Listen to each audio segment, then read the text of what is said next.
Oke guys, Assalamualaikum. Balik lagi dengan Jaki. Hari ini tanggal 16 Januari 2023 ya guys ya. Gua mau bahas POWR dan saham ini termasuk saham yang di-request oleh salah satu teman kita di YouTube. Memang udah lama sih laporan keuangannya terbit dan gue suka saham ini. Saham ini bagus, tidak ada masalah di laporan keuangannya ketika gue baca. Kemudian dia bagi dividen juga. Kalau misalkan ya lu tau lah POWR lah, Cikarang Listrindo ya.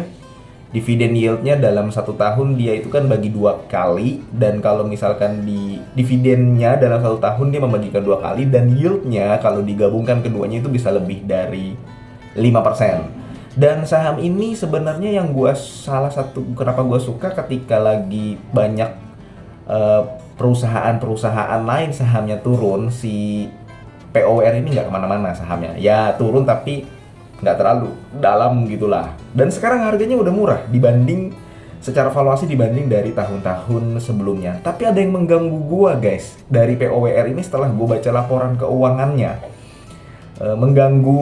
Mengganggunya nggak parah sih, tapi ya cukup mengganggu lah. Kita coba bahas ya guys ya. Jadi di tahun 2018 itu laba bersihnya 78 juta US dollar dengan kursnya 14.481. Tahun 2019 113 juta US dollar. Kemudian turun memang yang di tahun 2020 ini dia cukup terpuruk ya, tapi masih untung. Hebatnya si POWR itu seperti itu. Di tahun 2021 sudah mulai pulih 90 juta US dollar, tapi di tahun 2022 sampai dengan kuartal ketiga nampaknya kinerjanya lebih menurun dibandingkan dari tahun 2021. Nampaknya seperti itu, tapi kita coba tunggu di kuartal keempat 2022 ya guys ya. Setidaknya sampai kuartal 3 itu potensinya menurun dibanding 2021. Ekuitasnya pun nggak kemana-mana, yang tadinya di 2018 640 juta US dollar, 659 juta US dollar, 670 naik sampai 2021 naik lagi di kuartal 1 2022 ya dia bagi dividen sih ya. Artinya sebenarnya ekuitasnya dalam jangka beberapa tahun itu naik, cuman ya naiknya biasa-biasa saja karena ya si POWR ini terkenal membagikan dividen payout rasio di atas 50%, selalu di atas 50% paling tidak dalam 4 tahun terakhir lah, 3 tahun terakhir. Nah, ya itu yang tadi gue bilang. Jadi dividen payout rasionya si POWR ini menarik, dan biasanya ketika si POWR mau membagikan dividen, sahamnya itu merangkak naik sedikit gitu loh guys. Kemudian habis kumdet ya turun lagi. Nah, itu POWR. Dan cukup banyak sepertinya yang tertarik dan punya saham ini ya guys ya. Tapi gue melihatnya begini guys, ada yang mengganggu gue.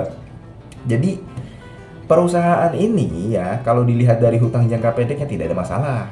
Hutang jangka pendeknya dia ya hutang banknya kecil lah, cuman bahkan nggak ada di hutang bank per September 2022. Kemudian dia selalu menyediakan kas itu 200-an juta US dollar. Nah, yang sedikit mengganggu gue adalah hutang jangka pendek, hutang jangka panjangnya. Lu boleh lihat di bagian liabilitas jangka panjang guys, di situ ada utang wesel. Jadi si POWR ini dulu punya anak perusahaan di tahun 2016 ya. Namanya kalau gua nggak salah Capital Listrindo BV. Listrindo Capital BV. Nah, Listrindo Capital BV ini kemudian dia dijual ya, tadinya punya kepemilikan sebagai anak perusahaan 100%. Kalau yang gue baca kemudian dijual, dan dari situ dia menerbitkan utang wesel yang jatuh temponya dari tahun 2016 bulan September sampai tahun 2026 bulan September.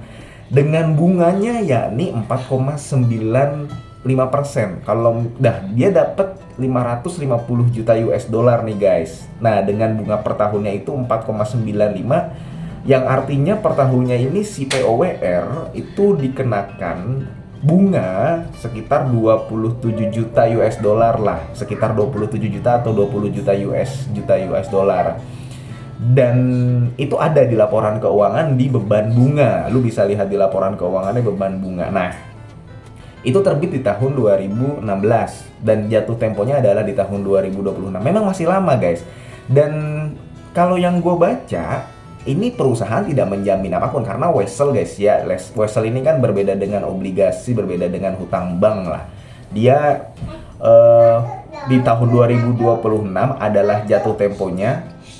Di tahun 2026 adalah jatuh temponya. Sorry guys, ada anak gua. Dan ketika setelah tutup tahun dia berkewajiban membayar bunganya yang tadi 4,96% itu. Kemudian saat nanti jatuh temponya ya harus dibalikin juga yang 550 juta itu. Karena dia tidak menjamin asetnya, memang hutang ini tidak ada aset yang dijadikan jaminan gitulah.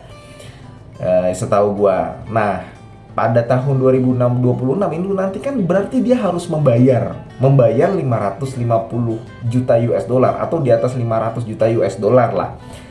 Berarti dengan menggunakan uang tunai, potensinya membayarnya dengan menggunakan uang tunai. Ketika dia harus membayar menggunakan uang tunai, berarti si POWR ini harus menyiapkan uang tunai sebesar 500 juta US dollar ke atas. Yang biasanya dia menyediakan cash sebesar 200 juta, ya dia harus membayar 500 juta pada tahun 2026. Memang jangka waktunya masih 3 tahun ke depan lah. Nah, bagaimana caranya si POWR ini mendapatkan 550 juta? Sebenarnya kalau dilihat dari total asetnya, 550 juta itu kecil. Asetnya si POWR itu sendiri kalau kita lihat dia ada 1,3 miliar US dollar. Jadi sebenarnya bisa aja.